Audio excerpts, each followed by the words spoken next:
Hizi ni ripoti za millardayo.com na IOTV kutoka Mkata wilayani Handeni mkoani Tanga, ambapo mkuu wa wilaya ya Handeni Albert Msando amewapa wawekezaji wa mashamba makubwa wilayani humo muda wa siku 14 kuanza kuyaendeleza mashamba yao au kukumbwa na hatua za kisheria ikiwemo kurejesha mashamba hayo kwa vijiji husika. Akizungumza wakati wa ziara yake ya ukaguzi wa mashamba yaliyotelekezwa katika maeneo mbalimbali wilayani humo, Msando amesema kuwa mashamba mengi yamekuwa mashamba pori yasiyokuwa na faida kwa wananchi wala kwa taifa, jambo ambalo linazorotesha maendeleo ya kiuchumi na kijamii. Ninataka nitoe taarifa rasmi kwa wawekezaji wote walioko katika wilaya ya Handeni. Hapa nataka wawekezaji wanielewe vizuri sana. Kwenye wilaya yetu tuna maeneo mengi ambayo ni mashamba. Wamekuja wawekezaji ambao wamenunua mashamba au wamechukua kutoka kwenye serikali za vijiji, lakini kwanza hawajaendeleza maeneo yao. Maeneo haya yamebaki kuwa ni mashamba pori. Lakini pili, makubaliano na vijiji hawajatekeleza baada ya kupewa maeneo haya. Lakini tatu, hawajalipa kodi ya ardhi ambayo inatakiwa ilipwe kwa mujibu wa sheria.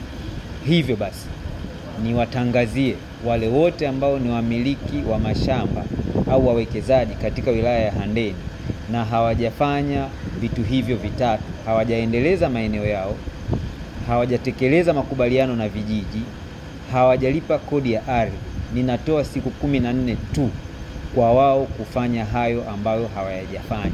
Yoyote ambaye atashindwa ndani ya siku hizo 14 kutekeleza hayo niliyoyaeleza, basi shamba hilo au eneo hilo tutalirejesha kwa mujibu wa sheria kwenye vijiji husika. Kwa hiyo niwaombe na niwaelekeze wawekezaji wote, kama unafahamu una shamba Handeni, hujaliendeleza, hujalipa kodi ya ardhi, hujatekeleza makubaliano uliofanya na kijiji, ndani ya siku 14 ufike ofisi ya ardhi wilaya ya Handeni hapa Handeni Mkata kwa ajili ya kurekebisha hayo. Ukishindwa kufanya hivyo ndani ya siku 14, sahau kwamba una shamba katika wilaya ya Handeni. Maagizo haya nimeshaelekeza wenye vitu wa vijiji na watendaji wayasimamie. Hatutakuwa na msalie mtume kwa mtu ambaye umekaa na ardhi hauiendelezi, imegeuka ni shamba pori. Badala yake sasa wafugaji wanavamia huko, wanaleta changamoto kati ya wakulima na wafugaji kwa sababu mashamba yapo, wanaona ni mapori, lakini tunapoteza mapato yanayotokana na ardhi. Lakini makubaliano ambayo uliingia na kijiji kwa ajili ya kupewa ardhi hujatekeleza. Sasa siku 14 zikimalizika, kama hujafanya, sahau kwamba una shamba Handeni, tutalichukua, tutalirejesha kwenye serikali ya kijiji.